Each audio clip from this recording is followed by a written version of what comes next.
శుభకార్యాలకు పూజార్ల కోసం వెతుకుతున్నారా? పూజారీస్.com లో అతి తక్కువ ధరలకే పూజార్లను ముందే బుక్ చేసుకోండి. వెంటనే కాల్ చేయండి.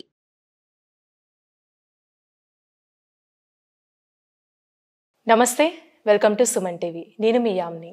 ప్రస్తుతం మనతో ఉన్నారు ప్రముఖ ఆధ్యాత్మికవేత్త, ప్రముఖ జ్యోతిష్య వాస్తు పండితులు మనతో సూర్యనారాయణ శర్మ గారు ఉన్నారు. వారితో మాట్లాడదాం. నమస్కారం గురుగారు. నమస్కారం అమ్మ. శుభం వ్యాధు. గురుగారు, మనకి ఈ 2024 సంవత్సరాల కుంభరాశి వారికి అండి ఏ విధంగా ఉంటుంది? కుంభరాశి వారికి ఈ సంవత్సరం ఆరంభం నుండే ఏలినాటి శని ప్రభావం ఉన్నట్టు చూపిస్తున్నాడు. శని అక్కడే కూర్చున్నాడు కాబట్టి శనీశ్వరుడు డెఫినెట్గా సంవత్సరం అంతా నెత్తి మీద శనీశ్వరుడు ఉంటాడు కదలక నుండి. సో శని ఇంపాక్ట్ అనేది యాజ్ యూజువల్గా ఉంటుంది. అలాగే కుటుంబ స్థానంలో రాహు కూడా సంవత్సరం అంతా ఉంటాడు. ఈ కుటుంబ స్థానం అంటే ఏమైనా ఒక నిర్ణయం తీసుకుని షేర్ చేసుకుందాం, పిల్లలతో కానీ తల్లిదండ్రులతో కానీ భార్యతో కానీ ఇది షేర్ చేసుకుందాం అంటే అక్కడ ఒక రాహుని గ్రహం కూర్చున్నాడు.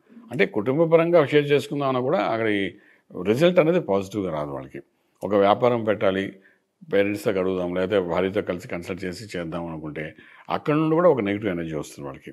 సో ఇది కుటుంబపరంగా రాహు.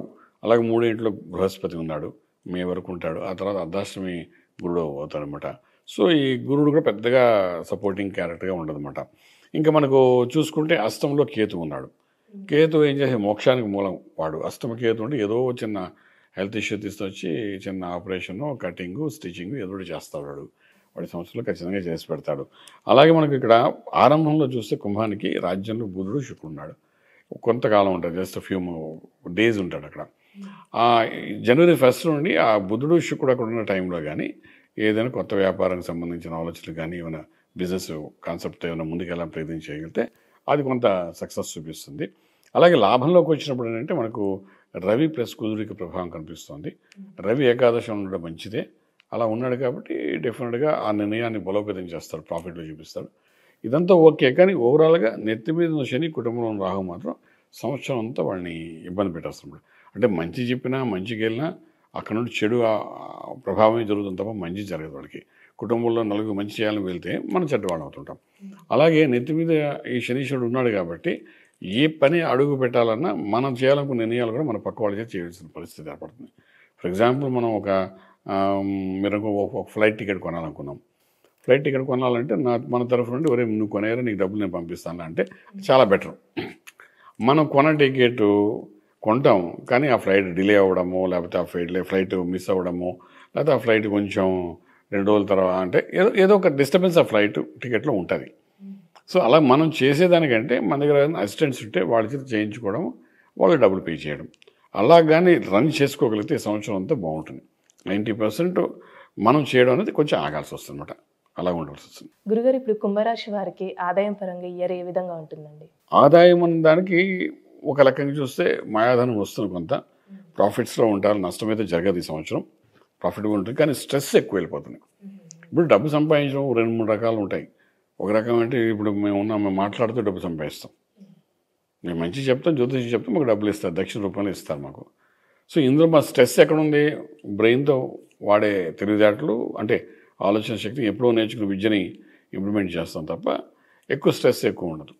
బట్ కొంతమంది హార్డ్ వర్క్ చేస్తాను కానీ మిషనరీలో వర్క్ చేసేవాళ్ళు ఉన్నారు. హార్డ్ వర్క్ చేస్తే కానీ వాళ్ళకి జీతాలు రావు. సో ఇక్కడ ఏంటంటే ఈ శనీశ్వరుడు ఎత్తిమీ ఉన్నాడు కాబట్టి నష్టమైతే చేయడు, స్ట్రెస్ పడితేనే కానీ డబ్బులు రావు. అంటే హార్డ్ వర్క్ అనేది చేయవలసి వస్తుంది. ఈ సంవత్సరం అంతా హార్డ్ వర్క్ చేయవలసి వస్తుంది. కొంతమందికి అయితే ఎక్స్పీరియన్స్ లాగా ఉంటుంది, చిన్నపిల్లలకి అయితే. కొంతమందికి అయితే అదొక రకంగా నష్టం పోతున్నట్టుగా అనిపిస్తుంది. ఇప్పుడు ఓవరాల్ గ్రాఫ్ చూసేటప్పుడు సంవత్సరం ఎండింగ్ వెళ్ళేసి చూసేసరికి మీరు లాభంలో ఉంటారు కాబట్టి నష్టంలో అయితే ఉండాలని. ఈ రాశి వారికి అసలు ఆరోగ్యం పరంగా ఏ విధంగా ఉంటుందండి? ఆరోగ్యం కంటే అష్టంలో కేతు ఉన్నాడు కాబట్టి సంవత్సరం అంతా ఉంటాడు కాబట్టి ఏదైనా కొంచెం పూర్వాశ్రమంలో జరిగిన కొన్ని సంఘటనల వల్ల ఏదైనా అనారోగ్యం ఉంటే దాన్ని కటింగ్ చేసి స్టిచ్చింగ్ పెట్టి ఆ పీస్ అంటే ప్యాంక్రియాస్ ప్రాబ్లం కానీ, గ్యాస్ట్రిక్ ప్రాబ్లం కానీ, ఇంకే స్టోన్స్ ప్రాబ్లం వస్తే దాన్ని చిన్న మైనూట్ ఆపరేషన్ చేస్తారు కదా, అలా ఏదో ఒకటి చేసి దాన్ని కరెక్షన్ చేస్తారు. అనారోగ్యం మాత్రం జరుగుతుంది, జరగకనే అయిపోతుంది. గురుగారు, ఇప్పుడు కోర్టు సమస్యలు ఉంటాయి కదంటే కొంతమందికి, వాళ్ళకి అసలు ఈ రిజల్ట్ ఏ విధంగా ఉంటుందంటారు? కోర్టు సమస్యలు అంత త్వరగా తీరవు. తర్వాత మార్చి 15వ తారీఖు నుండి మే 1 మధ్యలోని ఈ కుజుడు కూడా కుంభరాశిలోకి వచ్చి కూర్చుంటాడు. అప్పుడు ఇంకా బీభత్సంగా ఉండడానికి అవకాశం ఉంది. సో ఈ 45 days మాత్రం చాలా జాగ్రత్తగా ఉండాలి కుంభరాశి వారు. ఒకటి ఏలినాటి శని ప్రభావం ఉంది, తర్వాత కుజుడు కూడా వచ్చి కూర్చుంటాడు. తర్వాత కుటుంబంలో రాహు ఉన్నాడు. అంటే వరుసగా 3 పాపగ్రహాలు ఉన్నాయి వాళ్ళ దగ్గర. ఇవి ముందుకు వెళ్ళనీకుండా ఊపిరి పీల్చుకోనికుండా చేస్తాయి ఇవి 3. సో ఎప్పుడైతే అలా ఉన్నాయో వాటిని మనం చాలా కేర్ఫుల్ తీసుకోవడం చాలా అవసరం పడుతుంది. సో అప్పుడు ఆ పరిస్థితి వచ్చినప్పుడు అన్యదా శరణం నాస్తి తుమేవ శరణం అన్నట్టుగా ఆ భగవంతు అనుగ్రహం పొందడానికి చేసే ప్రయత్నాల్లో భాగంగా ఒకటి ఆంజనేయ స్వామికి ఆరాధన చేయడం చాలా ప్రాశస్త్యం వహిస్తుంది. ఆంజనేయ స్వామికి ఏ రకమైన పూజలు చేయాలో అన్ని రకాల పూజలు చేయడం, తిలకధారణ చేయడం చాలా అవసరం పడుతుంది చెప్తామాట. గురుగారు, ఇప్పుడు నిరుద్యోగులు ఉంటారు కదండి, వాళ్ళకి ఇయర్ ఉద్యోగ అవకాశం వచ్చే ఛాన్స్ ఉందంటారా? ఈ ఉద్యోగాలు నిరుద్యోగాలు మీరు అన్నారే, ఇక్కడ చూసారుగా సాఫ్ట్వేర్ హార్డ్వేర్ ఇవన్నీ ఉన్నాయి, అన్ని రకాల ఉద్యోగాలు. ఎక్కడికి వెళ్ళినా వాళ్ళకి తప్పదు స్ట్రెస్. కొత్త ఉద్యోగం వచ్చింది, ఒక 20% పెరిగింది అని అనుకుంటారు, కానీ స్ట్రెస్ లెవెల్స్ కూడా ఒక 40% పెరిగిపోతాయి. అలాగే జీతాలకు ఒకసారి సరిగ్గా ఇవ్వకపోవడము, ఇచ్చిన వీళ్ళు చేతి వరకు అందకపోవడము, అది మధ్యలో ఖర్చు అయిపోవడము, ఇలా రకరకాలుగా ఈ ఉద్యోగస్తులకి మాత్రం ఇదో పెద్ద అగ్ని పరీక్ష ఈ సంవత్సరం అంతా. ఎందుకంటే డబ్బు ఉండదు, వచ్చిన డబ్బు ఎలా వెళ్తుందో కూడా మనకు తెలియదు. అంటే ఎప్పుడో చేసిన అప్పులకి ఇవి క్లియరెన్స్ వచ్చేస్తాయి. ఇవన్నీ ఇలాగ అకౌంట్లో పడగానే డబ్బులన్నీ వెళ్ళిపోతున్నట్టు ఉంటాయి. అది ఉద్యోగస్తుల వ్యవహారం. ఇక వ్యాపారస్తుల దగ్గరికి వచ్చానుకోండి, వాళ్ళు కూడా అదే రకంగా ఇన్వెస్ట్మెంట్ చేసిన దానికి డబ్బులు కట్టవలసి వస్తుంది. సో రొటేషన్స్కి మనీ చాలా టైట్ అయిపోతుంది వాళ్ళకి. సో 2 రకాల వాళ్ళు కూడా మనకి టైట్నెస్ అనేది ఈ కుంభరాశి వాళ్ళకి ఖచ్చితంగా కనిపిస్తుంది.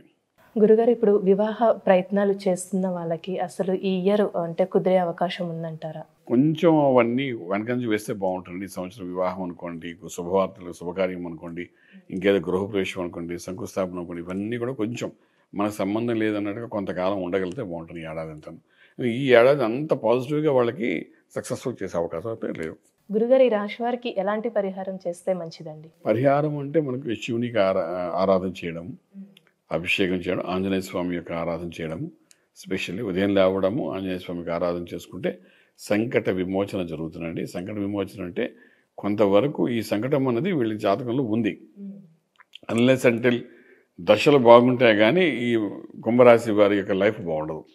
దశల్లో మహాదశ ఏమైనా మంచి జరుగుతుంది అనుకోండి, అప్పుడు ఏంటంటే ఈ గోచార రీత్యా జరుగుతున్న ఈ ఇబ్బందులన్నీ మనకు దాని ఇంపాక్ట్ మనమే పడదు, ఎక్కువగా పడదు.